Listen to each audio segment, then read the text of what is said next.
Brought to you by Biz Analyst by खाता book. ना computer ना फाइल, अब टैली डेटा ऑन मोबाइल बिज एनालिस्ट के साथ। नमस्कार, आप देख रहे हैं बिज तक। मैं हूं रजत देवगन। आज भारतीय बाजार बिल्कुल दायरे में फंसते हुए नजर आए, लेकिन कुछ बड़ी खबरें थी, जैसे कि अमेरिका में महंगाई की चिंता। 7.9% पहुंच गई अमेरिका में महंगाई दर फरवरी महीने में, जो 40 साल का उच्चतम स्तर है। ऊपर से यूरोपियन सेंट्रल बैंक ने कड़ा रुख अपनाया है। वो कह रहे हैं महंगाई बढ़ रही है तो क्वार्टर 3 में बॉन्ड खरीद पूरी तरीके से रोक देंगे। आईएमएफ ने गिराई है गाज। रूस यूक्रेन युद्ध और रूस पर सैंक्शन से ग्लोबल ग्रोथ घटेगी, ये आईएमएफ कह रहा है, और अगले महीने ही आईएमएफ अपना ग्लोबल ग्रोथ फोरकास्ट घटा सकता है। ये बड़ी खबरें थी, लेकिन इसके बीच में एक सिल्वर लाइनिंग थी, और वो थी रशिया की स्टेटमेंट। उन्होंने कहा कि तेल और गैस की सप्लाई जो है वो कंटिन्यू रखेंगे। इसके चलते हमने देखा पिछले सेशन में अमेरिकन मार्केट निचले स्तरों से सुधर कर बंद हुए थे, और आज एशियन मार्केट्स का मूड माहौल थोड़ा बिगड़ा हुआ था। तो आज झटका लग सकता था, क्योंकि हम बहुत तेज हुए हैं इस हफ्ते, तो ऊपरी स्तरों पे प्रॉफिट बुकिंग आ सकती थी। ये शुरुआती झटका लगा भी मात्र 15 मिनट ही। आज के दिन का लो है 16,470, जो शुरुआती 15 मिनट में ही निफ्टी ने लगा दिया। उसके बाद एक रिकवरी आई, और पूरा ही दिन हमने देखा है कि एक रेंज में फंसते हुए नजर आए। कोई बहुत बड़ी तेजी बन ही नहीं पाई। कुल मिलाकर 35 अंक बढ़े हैं पिछली क्लोजिंग के हिसाब से। निफ्टी की क्लोजिंग है 16,630, निफ्टी बैंक 70 अंक ऊपर बंद हुआ है, और सेंसेक्स में 85 अंकों के गेंस देखने को मिले हैं। एक रेंज में फंसना भी ठीक था, क्योंकि सरेंडर नहीं किया, यही बहुत बड़ी बात है अपने आप में। बहुत तगड़ा मूव हमने इस हफ्ते आते देखा है बाजार में। एडवांस डिक्लाइंस 28 शेयर्स निफ्टी के हरियाली, और 22 शेयर्स लाल निशान में बंद होते नजर आए। तो बिल्कुल पिक्चर जो थी वो 50-50 बटी हुई थी। एनएससी में ब्रॉडर मार्केट्स में 60% शेयर्स बढ़कर बंद हुए हैं, और फ्यूचर्स में 65% शेयर्स आज के सत्र में बढ़कर बंद हुए हैं। गेनर्स में देखेंगे तो आज एक स्टॉक सामने आया, वो था सिप्ला। इनफैक्ट आज हेल्थ केयर और फार्मा स्टॉक्स की चांदी थी। जबरदस्त एक्शन देखने को मिल रहा था, क्योंकि बाजार पे कुछ पोर्टफोलियो शिफ्ट होते हुए नजर आए हैं। एक्सपोर्ट ओरिएंटेड जो स्टॉक्स हैं वहां पर सिप्ला लगभग 6.25% उछला, बीपीसीएल 4%, और साफ तौर पे पेट्रोल डीजल की कीमतें बढ़ेंगी। ऐसी अटकलों के बीच मार्केट्स में जो तेजी बनी है वो आज ऑयल मार्केटिंग कंपनीज में देखने को मिली है। सन फार्मा 3.5% ऊपर, जेएसडब्ल्यू स्टील और आईओसी जैसे स्टॉक्स में आज के सत्र में हरियाली देखने को मिली। लूजर्स में नेस्ले, मारुति 1.5% से 2% कमजोर हुए। टाटा कंज्यूमर, हिंडाल्को और एनटीपीसी का दिन नहीं था जहां प्रॉफिट बुकिंग देखने को मिली। लेकिन आप सेक्टर स्पेसिफिक देखिए, आज थीम्स की आइडेंटिफाई हुई हैं मार्केट में। पहले पायदान पे है फर्टिलाइजर। खबर यहां पर ये कि रूस ने फर्टिलाइजर एक्सपोर्ट आंशिक तौर पर रोक दिए हैं। रूस 5 करोड़ टन सालाना फर्टिलाइजर प्रोड्यूस करता है, और दुनिया का 13 से 14% फर्टिलाइजर प्रोडक्शन सिर्फ रूस से होता है। इंपैक्ट भारतीय फर्टिलाइजर कंपनियों पर भी देखने को मिला। क्या ताबड़तोड़ खरीदारी थी आज। जीएनएफसी 12.5% ऊपर, मद्रास फर्टिलाइजर 11%, फैक्ट लगभग 9.5%, आरसीएफ जीएसएफसी 6% से 6.5% चढ़ गए। एनएफएल में 6% का मूव। शुगर स्टॉक्स यहां पर तेजी देखने को मिली, और जब चलता है तो पूरा सेक्टर एक साथ। तो आज औध शुगर लगभग 12% ऊपर, Ponni sugar 10%, Mawana sugar, Ugar sugar, Magadh sugar 9% से 10%। द्वारिकेश में आज 9% की तेजी। बलरामपुर चीनी की मिठास बढ़ी तो 8.5% चढ़ गया। उत्तम शुगर, त्रिवेणी इंजीनियरिंग, रेणुका शुगर और धामपुर शुगर जैसे स्टॉक 6.5% से 7.5% ऊपर। तो एग्री थीम थी मार्केट में जो आज डोमिनेट कर रही थी।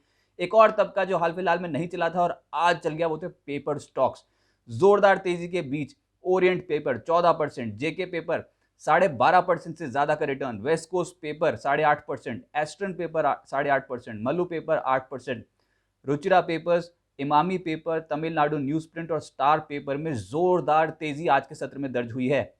हेल्थ केयर और फार्मा स्टॉक्स आज के सत्र में चढ़े, जिसमें सिप्ला लीड कर रहा था। इनफैक्ट निफ्टी का ही टॉप गेनर है ये। इसके अलावा ग्रैन्यूल 5.5% चढ़ा, लॉरेस लैब्स, सन फार्मा 3.5% से 4.5%, एलकेम, लालपात लैब्स और डॉक्टर रेड्डीज में 2% से लगभग 3.25% की तेजी देखने को मिली। सरकारी कंपनियां, और दिन आया है आज ऑयल मार्केटिंग कंपनीज का, जिसमें एचपीसीएल, बीपीसीएल 4% से 5.5%। बहुत जबरदस्त पिटाई होती चली जा रही थी, और अब जब इलेक्शन खत्म हुए हैं तो ऑयल मार्केटिंग कंपनियों में लग गया है दाव। इसके अलावा गेल, एनएमडीसी, पावर ग्रिड, कोल इंडिया जैसे स्टॉक्स में तेजी देखने को मिली। मेटल्स, जिसमें जेएसडब्ल्यू स्टील, एनएमडीसी और जेएसपीएल हल्की तेजी देखने को मिल रही थी, लेकिन हाँ पिछले कुछ दिनों से बहुत एक्टिव हैं ये स्टॉक। साथ ही कोल इंडिया, एपीएल, अपोलो और हिंद कॉपर जैसे स्टॉक्स चढ़े। जो नहीं चढ़ा एक तबका वो था auto. Profit booking clear cut है। ट्यूब इन्वेस्टमेंट्स 2% लुढ़का, मारुति में 1.5% की गिरावट, भारत फोर्ज, बॉश और M&M जैसे स्टॉक्स फिसलते हुए नजर आए। मिड कैप गेनर्स की सूची में टिन प्लेट नजर आएगा आपको 9%, गुजरात अंबुजा एक्सपोर्ट 8.5%, गोदावरी पार यहां पर भी 8.5% का रिटर्न था। रूपा चढ़ गया आज 8%, एसाब इंडिया, गुजरात एल्कलीज 7% से 7.5% चढ़े, India glycols, Aptech, Solara, GHCL जैसे स्टॉक 6.5% से 7% मजबूत हुए और रिलायंस इंडस्ट्रियल इंफ्रा और सिम्फनी जैसे स्टॉक्स में 6% से ज्यादा की तेजी देखने को मिली। इस हफ्ते अगर देखें तो निचले स्तरों से रिकवरी डेफिनेटली इंडियन मार्केट्स में देखने को मिली है। प्रतिशत के लिहाज से अगर क्लोजिंग बेसिस पे देखेंगे तो मात्र 0.25%, 0.2% का ही रिटर्न निफ्टी और निफ्टी बैंक ने दिया है। लेकिन अगर निचले स्तरों से देखने जाएंगे तो निफ्टी इस हफ्ते लगभग 959 पॉइंट जंप किया है और निफ्टी बैंक निचले स्तरों से 2391 अंक जंप करके बंद हुआ है। तो ये थी इस बार खरीदारी और ये खरीदारी बहुत ही स्पीड से आई है मार्केट में। सभी इंडेक्स पलटे लेकिन सबसे ज्यादा तेजी देखने को मिली उसमें media, pharma, IT, realty, in stocks में सबसे ज्यादा इस हफ्ते खरीदारी देखने को मिली है। और निफ्टी के गेनर्स पहले पायदान पे है सिप्ला, जिस तरीके का मूव दे गया तो इस हफ्ते का टॉप गेनर बन गया निफ्टी में 12% ज्यादा तेज। IOC 9% एक हफ्ते में चढ़ा है, सन फार्मा लगभग 9%, एशियन पेंट्स जो पिटाई हो रही थी वहीं पर ही रिवर्सल था, 7% ऊपर बंद हुआ है हफ्ते में। टाटा कंज्यूमर लगभग 7% चढ़ा है। और मिड कैप गेनर्स की बात करें इस हफ्ते में सबसे ज्यादा क्या चला है तो पहले पायदान पे है BSE लिमिटेड, कमाल कर गया है स्टॉक, क्या ताबड़तोड़ खरीदारी हमने स्टॉक में देखी है।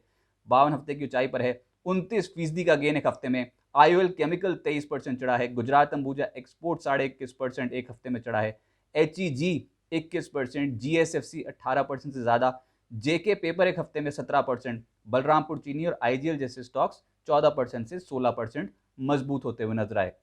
तो कह सकते हैं कि पिछले 1-2 हफ्ते से जो हम देख रहे थे मार्केट्स में एकदम से पैनिक की स्थिति, इस हफ्ते थोड़े से संभलते हुए नजर आए हैं। अब आगे क्या होगा देखिए, अभी जो जनवरी में IP ग्रोथ आई है वो है 1.3%, हम एस्टिमेट कर रहे थे 1.5% की आएगी, तो थोड़ी कम आई है। ऊपर से IMF पहले ही कह चुका है कि वो अपना ग्लोबल ग्रोथ फोरकास्ट जो है वो अगले महीने घटा देगा। अब भारत में सोमवार को महंगाई दर के आंकड़े आएंगे और 15-16 मार्च तारीख इसलिए इंपॉर्टेंट है क्योंकि वो अमेरिकन इकोनॉमी के नाम है। जी हाँ, 15-16 मार्च को FOMC की बैठक होगी, ब्याज दरों पे बड़ा फैसला होगा, उसका इंपैक्ट पड़ेगा गुरुवार को जो हम आएंगे। और इस हफ्ते बाजार ओवरसोल्ड जोन से पलटा है। जी हाँ, बहुत जबरदस्त रिकवरी 15,671 का लो लगाने के बाद निफ्टी में दिखाई है। अब 16,800 को क्रॉस नहीं कर पा रहे हैं 2 दिन से, तो यही एक इंपॉर्टेंट पड़ाव है, इंपॉर्टेंट रेजिस्टेंस है। 16,800 निकाल दिया तो उसके बाद 17,000, 17,200 की और कूच कर जाएंगे। लेकिन जब तक ये लेवल नहीं निकलते तब तक एक सपोर्ट जोन जो मार्केट के पास हैं वो है 16,000 और 16,200। तो नीचे गिरेंगे तो उसके बाद खरीदारी आएगी, यानी कि बाय ऑन डिप्स की मार्केट्स बनेगी। ये अगला हफ्ता बहुत क्रूशियल होगा और खास तौर से FOMC ब्याज दरों को लेकर क्या फैसला करता है वो बहुत इंपॉर्टेंट मार्केट के लिए। ऊपर से रूस यूक्रेन टेंशन तो अभी भी बनी हुई है, कोई भी बड़ी खबर मार्केट पे बड़ा इंपैक्ट डाल सकती है। पर हाँ, कह सकते हैं इस हफ्ते इंडियन मार्केट्स में जबरदस्त चाल देखने को मिली है।